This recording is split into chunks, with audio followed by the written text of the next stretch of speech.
আসসালামু আলাইকুম। বাজার দিয়ে মাছ আনছে, তো মাছগুলো আজকে রান্না করবো। আর কি মাছ আনছে আপনাকে দেখাইতেছি। এই যে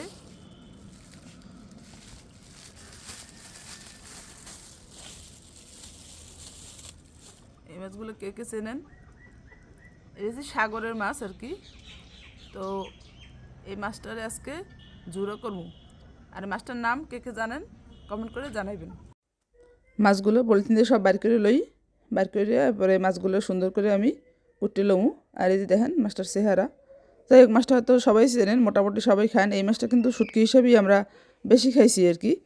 তাজা মাছটা আমরা অতটা বেশি পাই না, তাই শুটকিও খাইছি আর ওই তাজাটাও খাইছি। তো শীতের দিনে কিন্তু সাগরের মাছটা একটু বেশি পাওয়া যায়।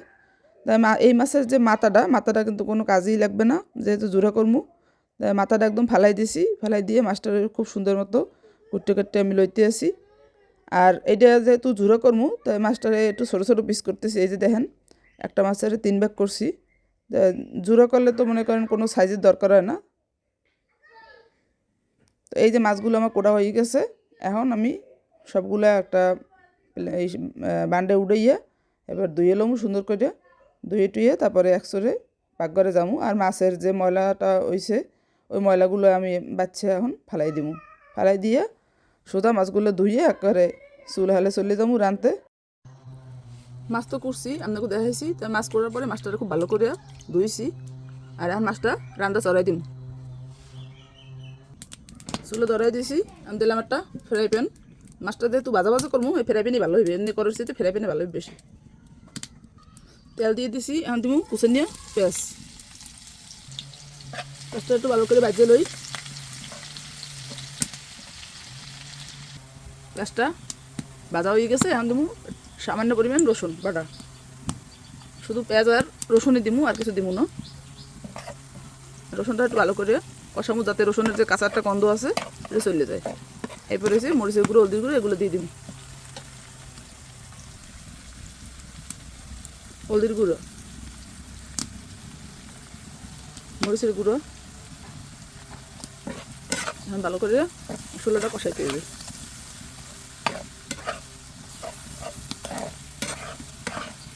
মশলাটা কষাই নইলে তারপরে মাছগুলো দিয়ে দিম। সাগরের মাছে কিন্তু নুনের পরিমাণ একটু বেশি থাকে, তাই লেগে নুনটা একটু কম দিলাম, যদি লাগে পরে আবার দিব।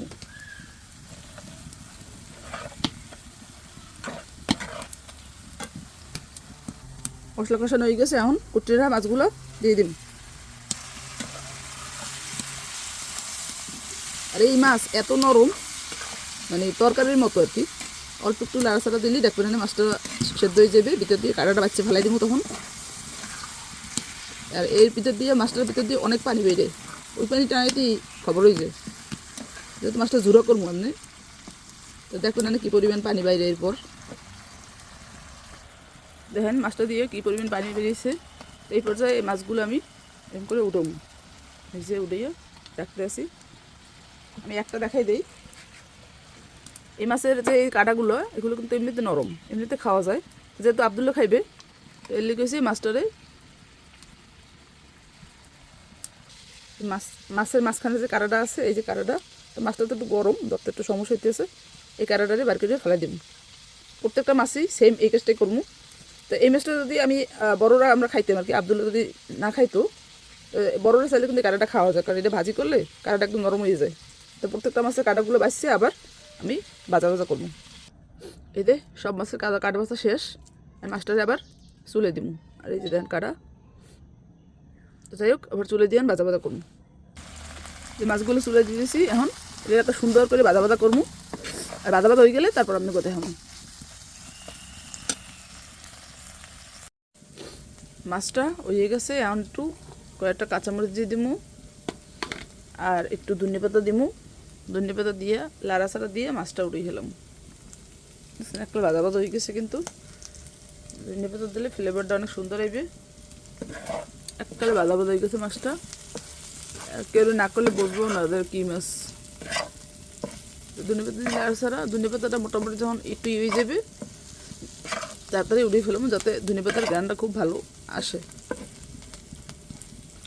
রান্নাটা কেমন হয়েছে সবাই কমেন্ট করে জানাইবেন।